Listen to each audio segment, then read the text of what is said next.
Welcome back to Play on Wheels. In today's video, I finally bolt a turbo onto my 1950 Ford.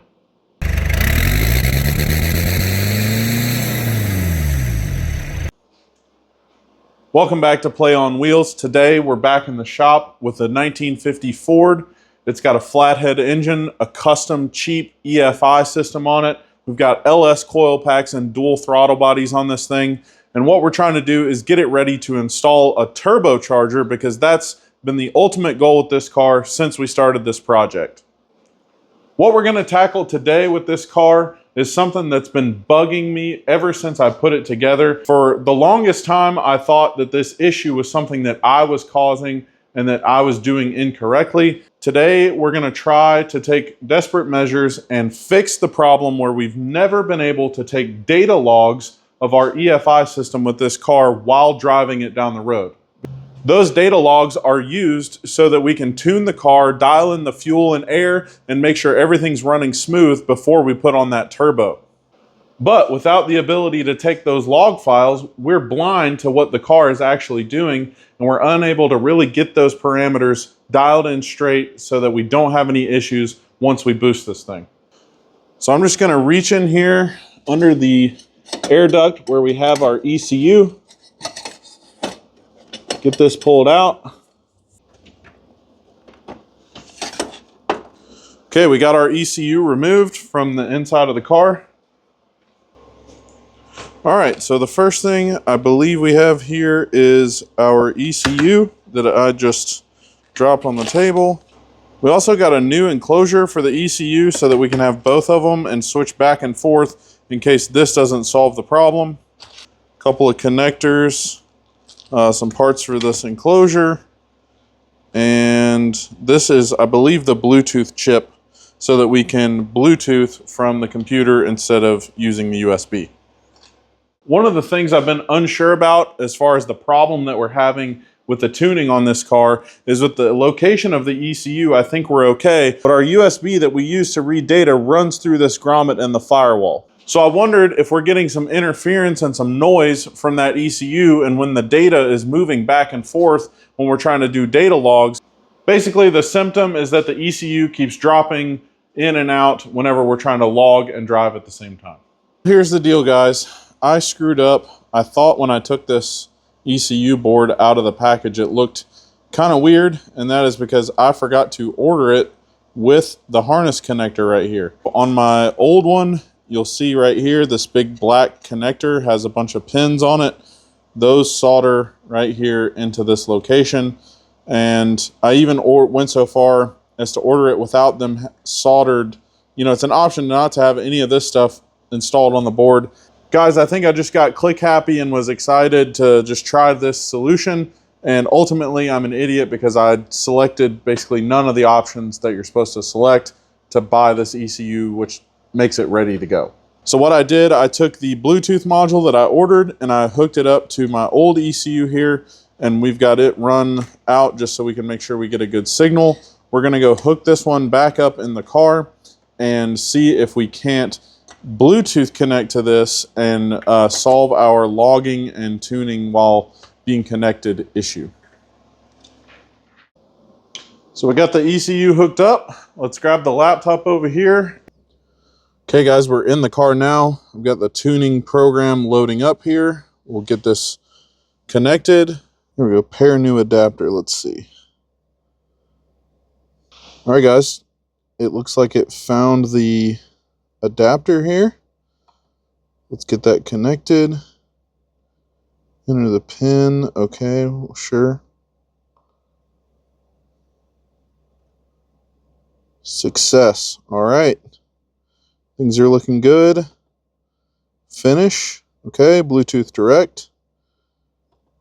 Accept. All right, guys, check it out. We are now USB free on connecting to our ECU, which is under the hood. So let's see if we can fire up the car now and try to get a data log with the computer and the car not die every 3 seconds.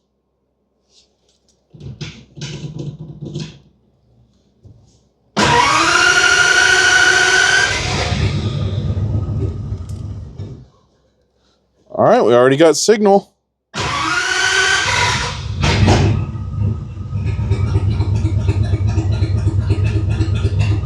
Okay. Oh. Don't worry about that. That's just exhaust.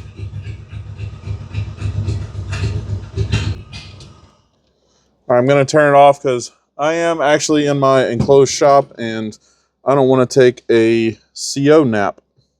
All right, guys. Well, that was a quicker success, at least on getting the Bluetooth connected, than I thought. So now we're going to get this thing buttoned up, get the hood shut down. We'll take it for a cruise and see if we can actually log data while we drive this thing up and down the road.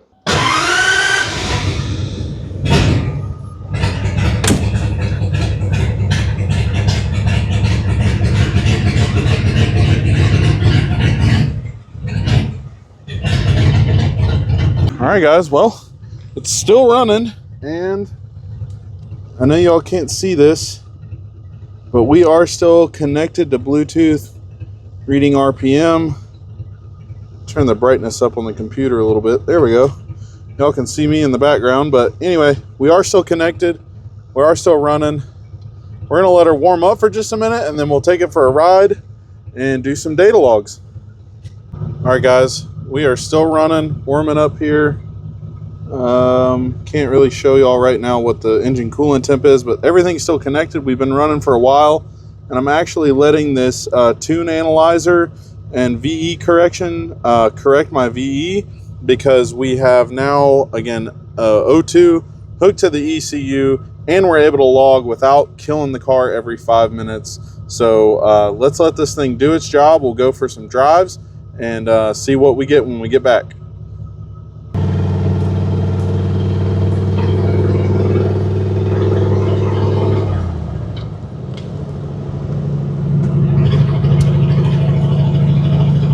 Everything's still looking good. We're cruising.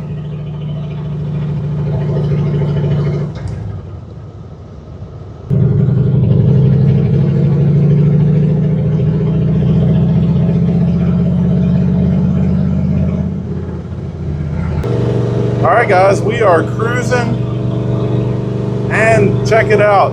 I don't know if you guys can see, but we got an old bump side Ford right in front of us, cruising too on this nice Sunday. Sun's out, windows are down. What a great day to be cruising around in the old 50 Ford. Of course, I'm driving all over the road here because I'm trying to film and everything at the same time, but I just love driving this thing, guys. The fact that the Bluetooth actually worked and we're able to log while we're driving is just the biggest step forward. So we're gonna do a bunch more driving here, get a lot of data in here, so hopefully our VE table can look good. And I think the next step is nothing else but to bolt on that turbo. So you guys hang around if you want to see the results of that, and see if we can get this thing starting to make some cool noises with the turbo on it. Okay, guys, just pulled up back at the house, and we got some good data here. So this is showing us all the cells and what the weight are of the changes, and then which one's changing by how much. So pretty cool that this thing will kind of tune for you on the fly.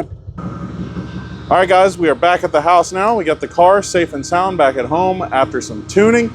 Let's get this thing in the shop, and we are going to throw the turbo on and then possibly go back out for another ride. It depends on how all that goes. And the car just died, and that's not good. Holy crap. Why? Well, crap, guys. We just lost connection. Let's see. What does our message say? Going offline before changes were permanently saved. These rights will be lost. Well, we didn't go offline on purpose.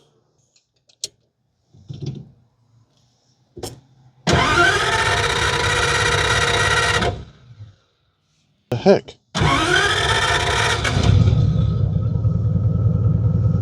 Okay, now we're running again. So we made it back into the shop, and I got the hood up here just trying to kind of let everything cool off a little bit. But one thing I did realize is that, guys, this ECU in this area still gets super hot over here because, again, we have this fan pulling, the electric fan pushing all that heat into the engine bay. And I really don't think it's good that our ECU is located over here. I thought, you know, since this corner kind of with the hood down is kind of isolated and out of the way, that it wouldn't be as bad as it is, but that spot is really hot.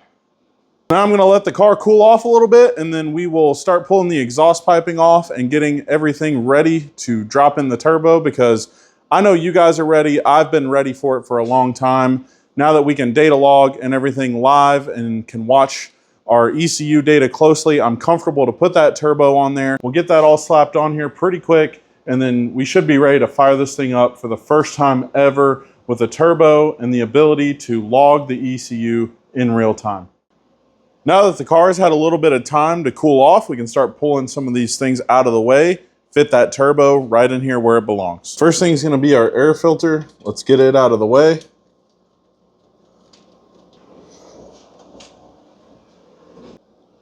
All right, next up, we'll get the O2 sensor pulled out.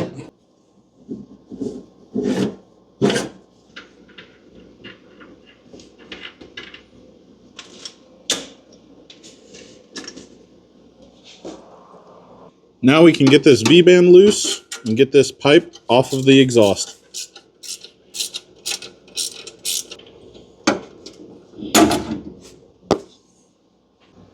After a lot of cussing and fighting and a bit more disassembly than I had planned, we finally have the exhaust out from under the car.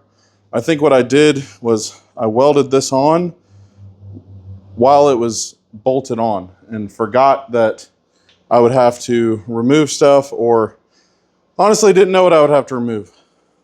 That's no big deal though, because it's time to grab the turbo and fit it onto the exhaust. Check it out, y'all. Got the turbo right here, and it's gonna bolt right onto that V-band. If you guys have been following along, you'll know that in a past video we went ahead and made a drain for our turbo. It's just kind of been chilling, tucked over here to the side, but now it's time to finally hook this up and mount the turbo.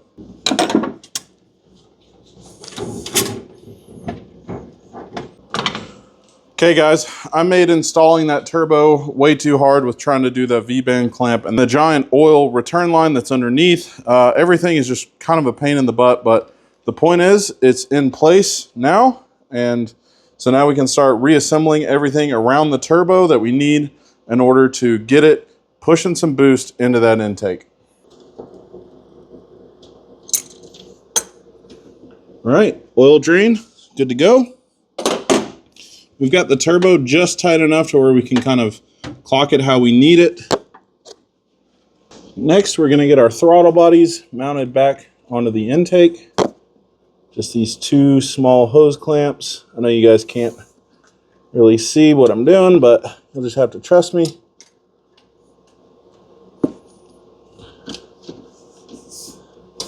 And I have to trust myself a little bit because it's kind of hard to see if they're on all the way. Okay guys, finally starting to come together. We've got our throttle bodies tightened to the intake. We have this boot tightened to both this elbow and the turbo. The turbo is still a little bit loose, but I'll come back and tighten that band clamp at the end. Now we've got to figure out our oil feed, which I have something in mind over here. So just a braided AN line that goes from the turbo to the oil feed T. If you guys know anything about these old flatheads, you know that they only filter a partial amount of the oil. So this canister does get pressurized, but it's only a little bit of the oil. So I have this little inline oil filter. This little device right here comes apart. There's a little mesh screen in there, and that's going to help filter our oil coming out of that fitting before it gets over to the turbo. Now we have our filter installed in line for our turbo. Now we just have to tighten these up. Tighten the one up on the turbo, and this feed line will be installed. I'm not a huge fan of how this oil feed line turned out. It's kind of long for this application, but it's going to work for now. And let's grab our downpipe that we already have made. Here's that downpipe. Already has the O2 bung installed just after the turbo. We're going to get this in that hole down there, and we'll check right back in. Hindsight, I probably should have put the oil feed line on after, but nonetheless, here we are.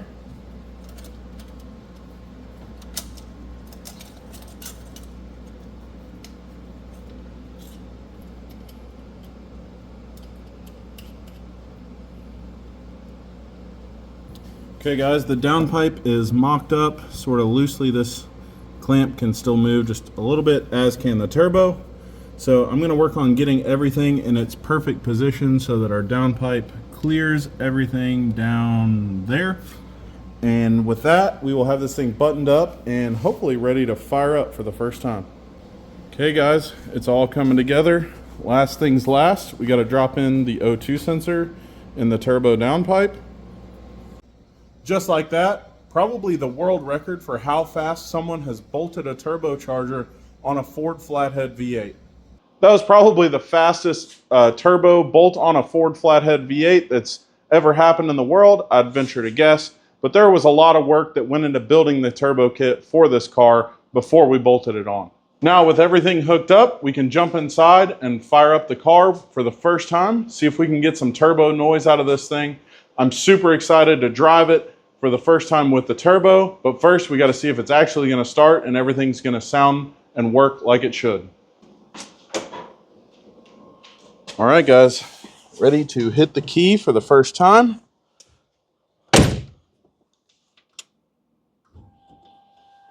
Fuel pump.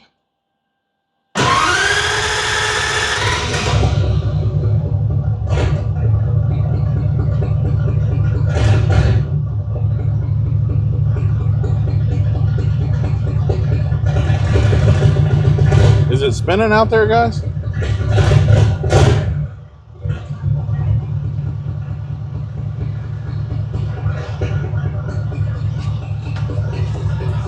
Oh crap, you guys fell over.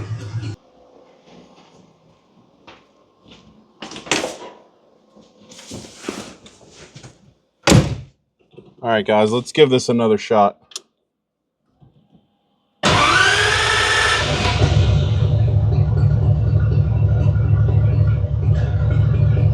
I really want to hit a little rev and see if we can hear the turbo.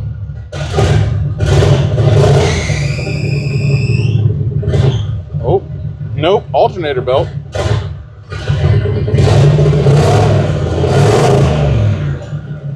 Ooh, guys, I think I heard it. Heck yeah. All right, I'm not gonna run it too long. Again, I'm here in the shop without any ventilation. Okay guys, I'm not gonna run it too long because I'm here in the shop without ventilation. It's gotten dark outside. It's been kind of a long day, not just working on this, but I had some other things to take care of. I'm gonna check this thing over, make sure we don't have any leaks or any kind of issues that's gonna stop us from driving the car. But you guys just watched the first time that we got the turbo bolted onto this car with the ability to data log as we're driving it down the road. So for the next video, stick around because we're going to get everything finished, buttoned up, a couple more little things non-turbo related, and then we're gonna get this thing out on the road for the first time with the turbo and make some boost noises. So stick around, subscribe, you're not gonna wanna miss it.